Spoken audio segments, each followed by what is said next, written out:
रानी प्रसूति ने शिव के बारे में विचार करने से, बात करने से जितना मना किया था, उतना ही देवी सती शिव की ओर आकर्षित हो रही थी। वो शिवलिंग के दर्शन के लिए नित्य रूप से जाने लगी। ओम नमः शिवाय, ओम नमः शिवाय, ओम नमः शिवाय, ओम नमः शिवाय। सती, ये फिर से चली आई है। सती, पता नहीं क्यों आपको जाने बिना ही मुझे आपके साथ बहुत ही गहरे संबंध का अनुभव होता है।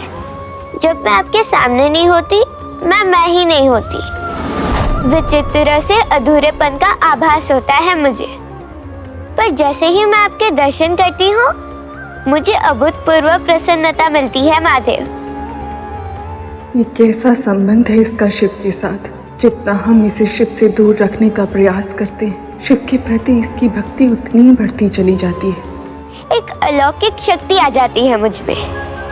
ऐसा लगता है जब तक मैं आपके साथ हूँ, मैं कुछ भी कर सकती हूँ।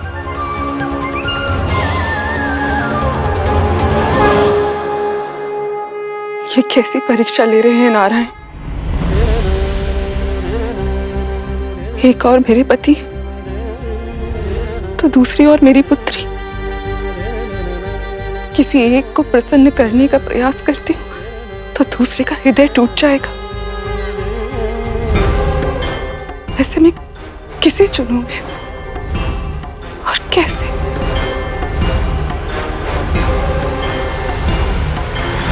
प्रजापति दक्ष की पत्नी रानी प्रसूति की दुविधा दिन ब दिन बढ़ने लगी, क्योंकि एक बार जब देवी सती को शिव की धुन लगी तो फिर उनका ध्यान सांसारिक बातों से हटता चला गया और वो स्वयं शिव में रमती चली गई। अपने पिता के साथ भ्रमण करने के स्थान पर वो अनेक पहर तक शिवलिंग के सामने ध्यान में बैठी रहती। समय के साथ शिव में उनकी आस्था, भक्ति, प्रेम और भी प्रगाढ़ होता गया।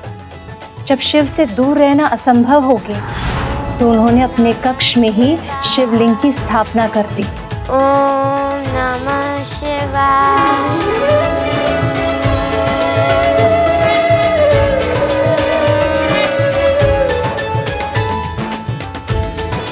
प्रभु महादेव की स्थापना, वो भी अपने कक्ष में। जब ये बात प्रजापति दक्ष को ज्ञात हुई होगी तो उन्हें तो अपार क्रोध आया होगा माता सती पर। महारानी प्रसूति अपने पति के क्रोध से और पुत्री की हट से भली भांति परिचित थीं। इसीलिए उन्होंने पिता पुत्री के बीच टकराव से बचने के लिए असत्य का आश्रय लिया। पर वो नहीं जानती थी कि इससे समस्या सुलझेगी नहीं और भी अधिक बढ़ जाएगी।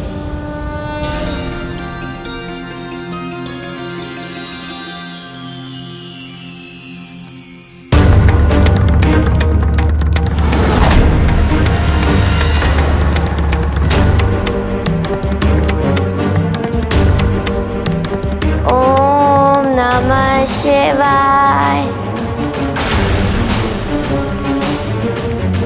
ओम नमः शिवाय।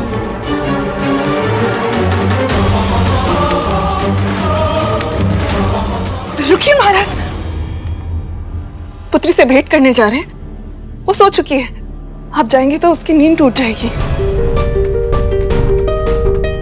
मेरी कुछ समझ में नहीं आ रहा महारानी, मैं क्या करूं? कुछ समय से मैं अपनी पुत्री के साथ कुछ क्षण बिताना चाह रहा हूं, मगर जब भी उसे भेंट करने का प्रयास करता हूं वो कुछ न कुछ कार्य में व्यस्त होती है। आप भी ना महाराज, अति करते हैं। बात बस इतनी सी है कि आपकी छोटी सी पुत्री अब सयानी हो चुकी है। आप ठीक कह रही महारानी, पुत्रियां कितनी जल्दी सयानी हो जाती है। अभी कल ही की तो बात है जब मैंने उसे गोद में उठाया था, अपने हृदय से लगाया था, और अब इतनी शीघ्र वो इतनी बड़ी हो गई कि डोली में बिठा कर विदा करने योग्य हो गई। मेरी सती का विवाह मेरे जीवन का सबसे सुंदर स्वप्न है, जिसे मैं खुली आंखों से देखता हूं। मैं अपनी पुत्री के लिए ऐसा योग्य वर खोजूंगा कि जो भी देखेगा नयास बोल पड़ेगा, सृष्टि की सर्वोत्तम जोड़ी है ये।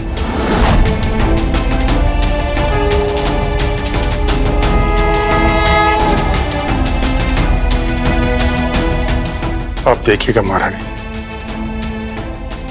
मैं अपनी सती के विवाह इतने धूम से करूंगा कि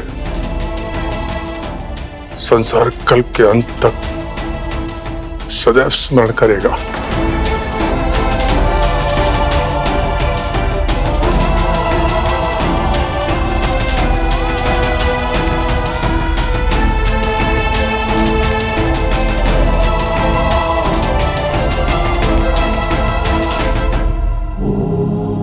सुना आपने?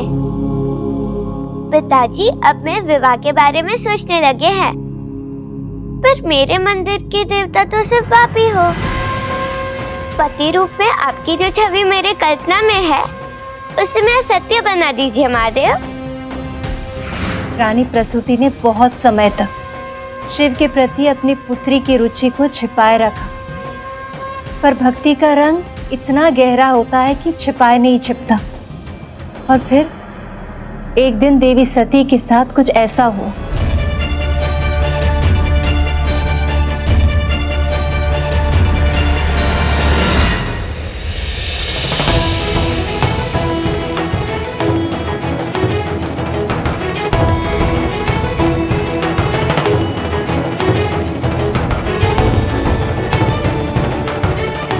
पुत्री सती, पुत्री सती, ये किन विचारों में खोई है? जैसे मेरी पुकार सुनाई नहीं दे रही।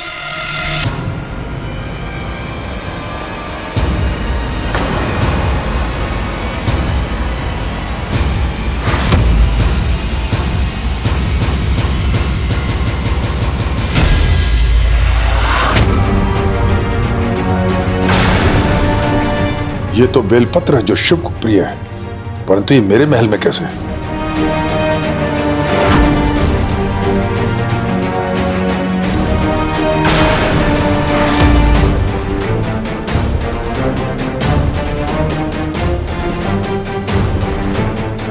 सती! रुक जाइए महाराज, महाराज, रुक जाइए महाराज।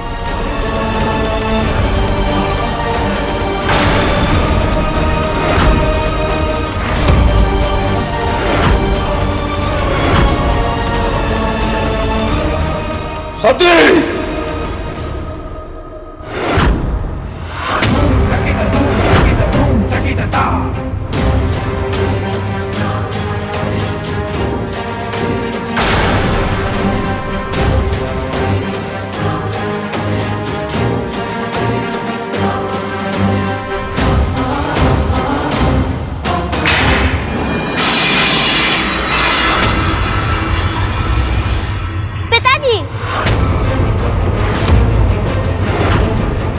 मेरे शत्रु की पूजा करने का दुस्साहस कैसे किया तुमने सती?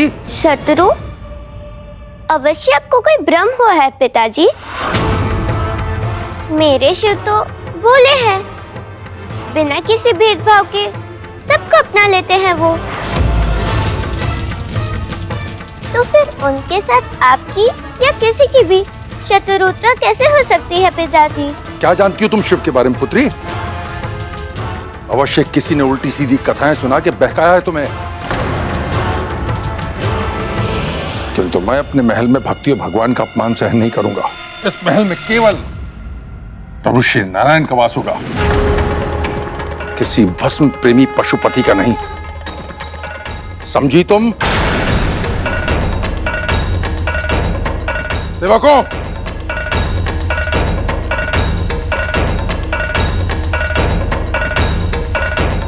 शिवलिंग को उठाकर बाहर फेंक दो।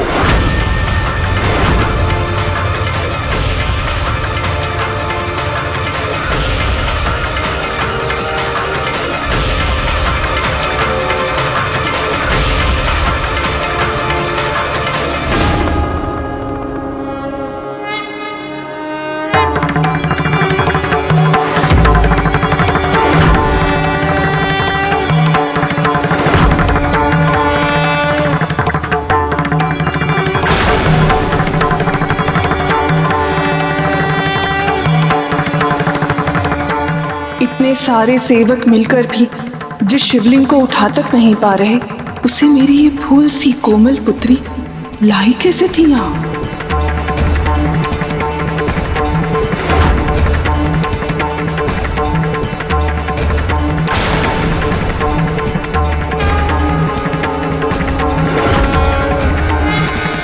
सेवकों,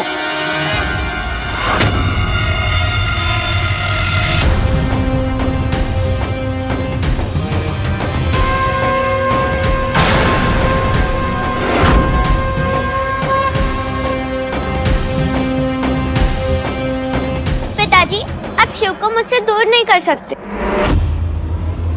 सती, मुझे रोक के दिखाओ तुम।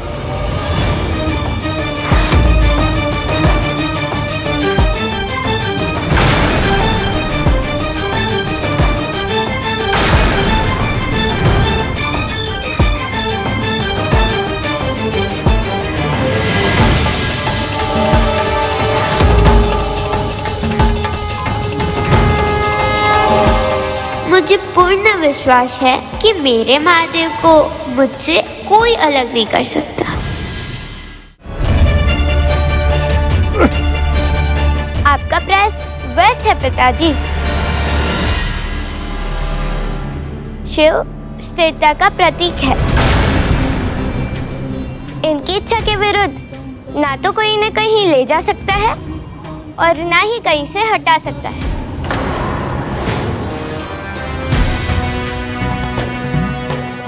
इनको गति दी जा सकती है तो केवल प्रेम और श्रद्धा से।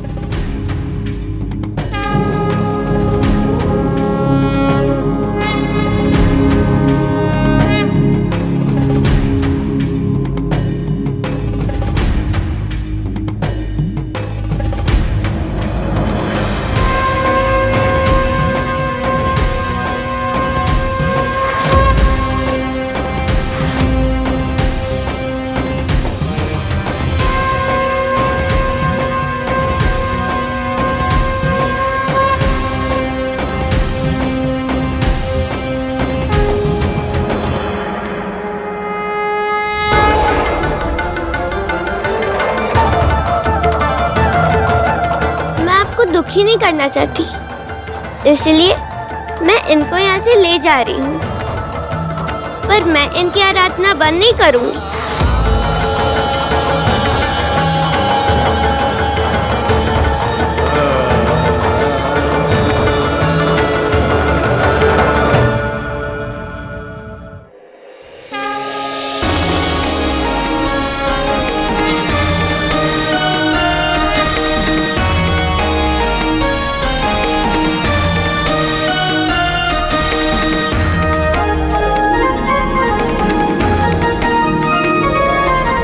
उस दिन देवी सती ने शिवलिंग को इतनी सरलता से उठाकर ब्रह्मदेव और नारायण के मन में एक विचार जागृत किया।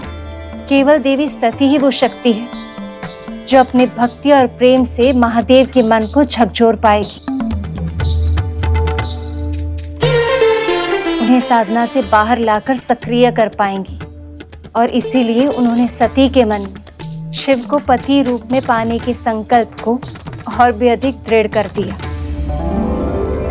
दूसरी ओर दक्ष अब भी सत्य को स्वीकार नहीं कर पा रहे थे कि उनकी पुत्री उस भूत भावन शमशानवासी से प्रेम करती, जिनसे उन्हें केवल बैर ही नहीं घृणा भी थी।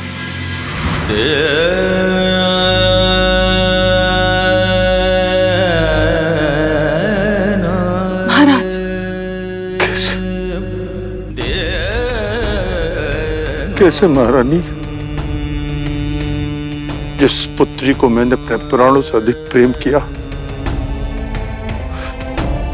उसने मेरे साथ ही ऐसा कैसे कर सकती सती?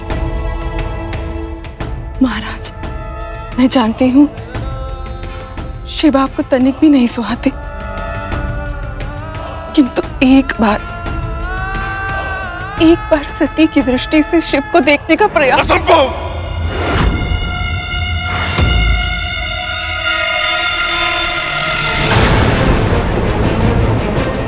उस पशुपति ने मेरा घोर अपमान किया था,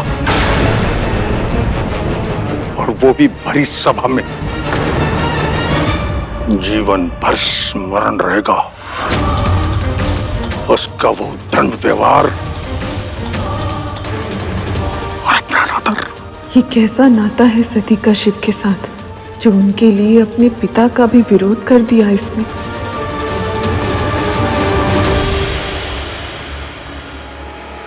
महादेव और अपमान, किंतु प्रभु महादेव तो किसी का भी अपमान कर ही नहीं सकते हैं। वो तो कितने स्वच्छ स्वभाव के हैं। सही कहा आपने मूषक जी, किंतु जब व्यक्ति स्वयं का मान आवश्यकता से अधिक करने लगता है तो उसके अंदर अहंकार जन्म ले लेता है, और अहंकार के समक्ष जो नहीं झुकता उसे वो अपना शत्रु मानने लगता है। ऐसा ही हुआ था प्रजापति दक्ष के साथ। ये कथा तो हम भी नहीं जानते, तनिक विस्तार से बताइए ना, भगवती की कृपा से।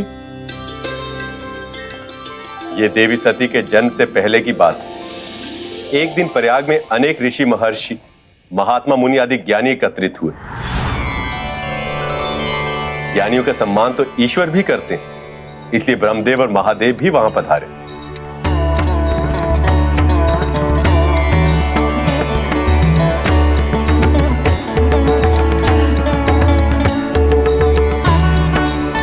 प्रणाम ब्रह्मदेव। प्रणाम ब्रह्मदेव। नारायण नारायण। संसार में सभी ऋषि महर्षियों के लिए पूज्य सृष्टि के सर्जक जगत पिता ब्रह्मा को हमारा प्रणाम।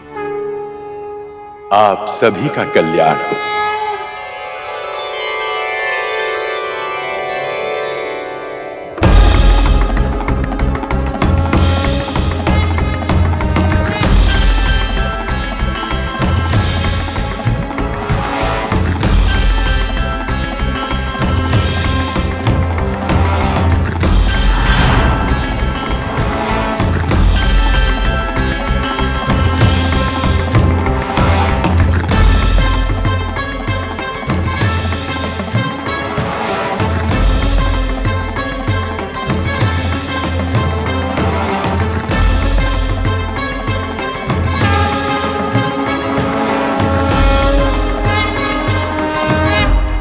भूत भावन पशुपति महादेव शिव शंकर को प्रणाम स्वीकार हो। इस सभा में पधार कर आपने इस सभा की शोभा बढ़ाई है महादेव। आपको कोटि कोटि प्रणाम। आप सभी महर्षियों की ज्ञान सभा में उपस्थित होना मेरे लिए सम्मान की बात है। महर्षि कश्यप, आसन ग्रहण कीजिए महादेव।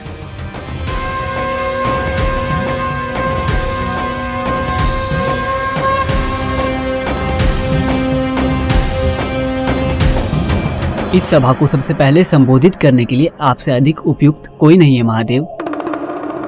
कृपया हमारा निवेदन स्वीकार कीजिए। हम सभी आपके ज्ञान के अमृत का प्रसाद चखना चाहते हैं। ज्ञान से अधिक अनिवार्य इस संसार में कुछ भी नहीं है ऋषिगण। ज्ञान से ही उत्तम समाज का निर्माण होता है, पर इसे बाहर ढूंढने का प्रयास करना व्यर्थ है। सच्चा ज्ञान स्वयं के भीतर छुपा होता। अपना ध्यान साधना में लगाइए, ज्ञान की प्राप्ति अवश्य हो।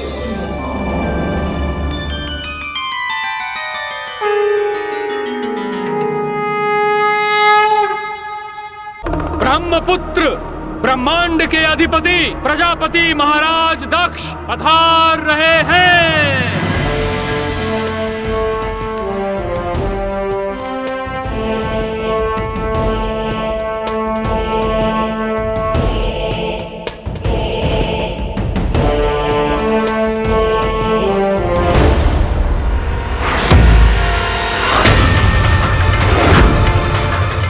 मेरे सम्मान में सब खड़े हो गए, किंतु ये उद्दंडी अघोरी बैठकर मेरा अपमान कर रहा है।